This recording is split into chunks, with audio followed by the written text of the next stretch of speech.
Present indefinite tense के हम uses के बारे में देखा हमने जाना कि प्रेजेंट इंडेफिनिट का इस्तेमाल कहाँ है, हमने जाना कि इसको हमने किस जगह पे इस्तेमाल करना है। लाइक हमने बताया कि अपनी लाइकिंग डिसलाइकिंग के बारे में, अपनी हैबिट या रूटीन के बारे में। हमने ये जाना कि प्रेजेंट इंडेफिनिट को यूनिवर्सल ट्रूथ के बारे में कि इसका इस्तेमाल कहाँ बताना है। आज हम देखेंगे कि प्रेजेंट इंडेफिनिट टेंस का स्ट्रक्चर क्या है।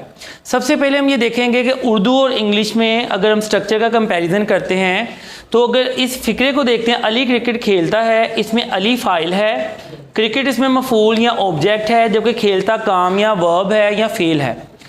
उर्दू में तरतीब होगी SOV, यानी सबसे पहले सब्जेक्ट है, फिर ऑब्जेक्ट है और लास्ट पे वर्ब जाएगा।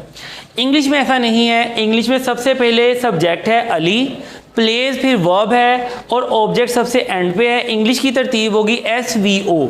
अक्सर स्टूडेंट कंफ्यूज दिखाई देते हैं उर्दू को इंग्लिश में, जब वो ट्रांसलेट करते हैं तो वो मिक्स कर देते हैं इस तरतीब को। हमने इंग्लिश की तरतीब को माइंड में रखना है ताकि मैक्सिमम कॉन्फिडेंस के साथ हम इंग्लिश के सेंटेंसेस को जनरेट कर सकें।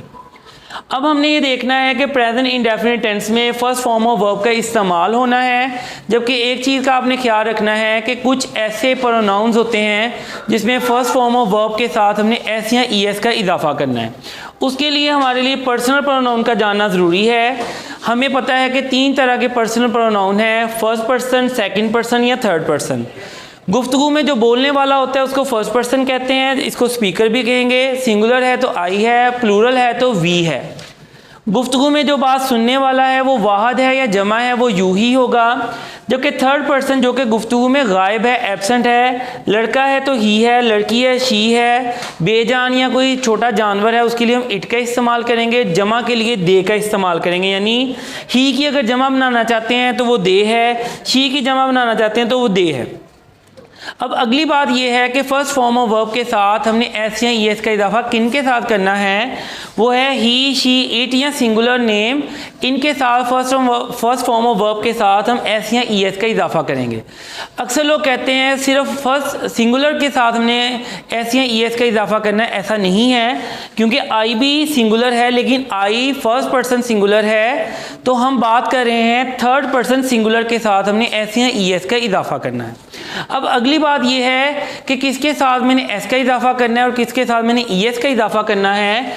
ये कुछ वर्ब एंडिंग आप याद रखें, O, S, SS, CH, SH, X या Z। अगर इन पे कोई वर्ब ख़त्म होता है तो फर्स्ट फॉर्म ऑफ वर्ब के साथ इनके साथ हम ES का इजाफा करेंगे। रेस्ट जो भी वर्ब्स हैं उनके साथ सिंपल S का इजाफा करेंगे। हम यहाँ देखेंगे कि प्रेजेंट इंडेफिनिट में S या ES का इजाफा किन के साथ करना है।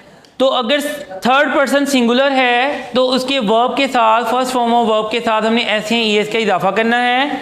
इस लिस्ट को आपने माइंड में रखना है। अगर कोई भी वर्ब इन पे ख़त्म होगा तो उसके साथ हम ES का इजाफा करेंगे, बाकी सबके साथ सिंपल S का इजाफा करना है। For example he goes, O पे ख़त्म हो रहा है इसलिए ES का इजाफा किया। शी स्लीप्स, ये P पे ख़त्म हो रहा है, सिंपल S का इजाफा किया। सलमा वॉशेज द डिशेज, इसमें वॉश SH पे ख़त्म हो रहा है इसलिए ES का इजाफा किया। कई स्टूडेंट कंफ्यूज दिखाई देते हैं कि डिशेज के साथ ES आ गया तो यहाँ पे ES नहीं आएगा। ऐसा नहीं है। हमने नाउन को नहीं, हमने वर्ब को देखना है और साथ हमने देखना है कि सब्जेक्ट क्या है। अगले फिक्रे में देखते हैं शी वॉचेज TV। वॉच जो है ये CH पे ख़त्म हो रहा है इसलिए ES का इजाफा होगा। द बी बजेज, बज का मतलब होता है जब कोई हनी बी जो है अपने पर फड़फड़ाए तो उसको बज कहते हैं। Z पे ख़त्म हो रहा है इसलिए ES का इजाफा करेंगे। शी कोक्सेज हर पेरेंट्स, ये X पे ख़त्म हो रहा है इसलिए ES का इजाफा किया। कोक्स का मतलब है टीज़ करना, तंग करना। तो आज हमने कोशिश की है प्रेजेंट इंडेफिनिट टेंस के स्ट्रक्चर को समझने के लिए। Stay tuned to my channel.